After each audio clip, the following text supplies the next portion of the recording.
আসসালামু আলাইকুম, আমি তাজমিন আক্তার মিমি। আজকে আপনাদের কাছে একটা এমন সুন্দর রেসিপি নিয়ে আসলাম। বিচি, যাতে ফেলু বিচি বলে আর বলে তারা বলে, এগুলাকে কি কত মজা করে খাওয়া যায়, এগুলা আপনাদেরকে আমি বলে শেষ করতে পারবো না। এত দারুণ খাবার, এত বেশি মজার একটা খাবার। এটা হলো লবণ দিয়া ইলিশ মাছ বলে আর কি। ইলিশ মাছের ধরন একটা কাঁচা আছে আর একটা মানে শুটকির মতো না, এটা লবণ দিয়ে মানুষ ইলিশ মাছ যেভাবে বিক্রি করে একদম নরম, এটা এটা আর কি। এই ইলিশ মাছটা আমি আমার শাশুড়ির জন্য রান্না করতেছি। ওরা আগের মানুষ হিসাবে এই মাছগুলা বেশি খায়।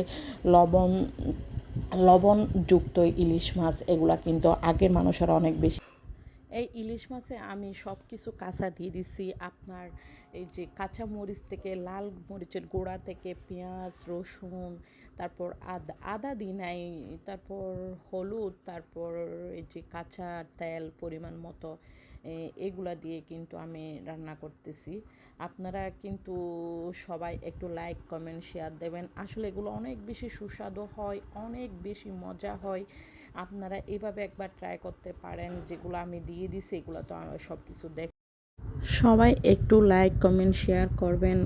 আমার কিন্তু আমি প্রতিদিন ভিডিও পোস্ট করি, কিন্তু আমার লাইক কমেন্ট শেয়ার আসে না। তার জন্য আমি আপনাদেরকে একটু বলবো, যত আপনারা আমাকে সাপোর্ট করতে পারবেন, যত আপনারা আমাকে ভালোবাসতে পারেন, ভালোবাসা দিয়ে যাবেন। আমি ছোট্ট একটা অনুরোধ করতেছি, আমি সবার কিন্তু ভালোবাসা পেতে চাই।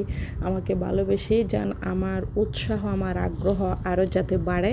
এখানে দেখেন, এগুলো আসলে আমার এই পেজে কিন্তু আমি মনিটাইজার পেয়ে গেছি, কিন্তু মনিটাইজার পাওয়ার পর কিন্তু আমার লাইক কমেন্ট একদম শেয়ার একটু কম হয়, যার কারণে আমার একটু মনের মধ্যে একটু খুব বেশি কষ্ট বাড়ে।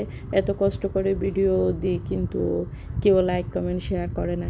আপনাদেরকে ছোট্ট ছোট্ট একটু অনুরোধ করব, একটা কমেন্ট করতে, একটা লাইক দিতে কৃপণতা করবেন না। কৃপণতা আসলে মানুষকে অনেক কিছু।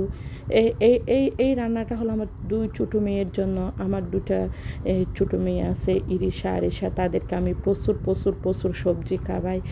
প্রতিদিন কিন্তু অনেক বেশি সবজি খাওয়াই। আপনারও বাচ্চাদেরকে এভাবে কিন্তু সবজি খাওয়াই যাবে। আমি আপনাদেরকে আজকে এই ছোট্ট একটা রেসিপি নিয়ে আসতেছি, লাউ কীভাবে রান্না করতে হয়। এই লাউগুলো আমি অনেক সুন্দর হালকা করে একটু কষানোর পর এবার আমি লাউগুলো দিয়ে দিচ্ছি।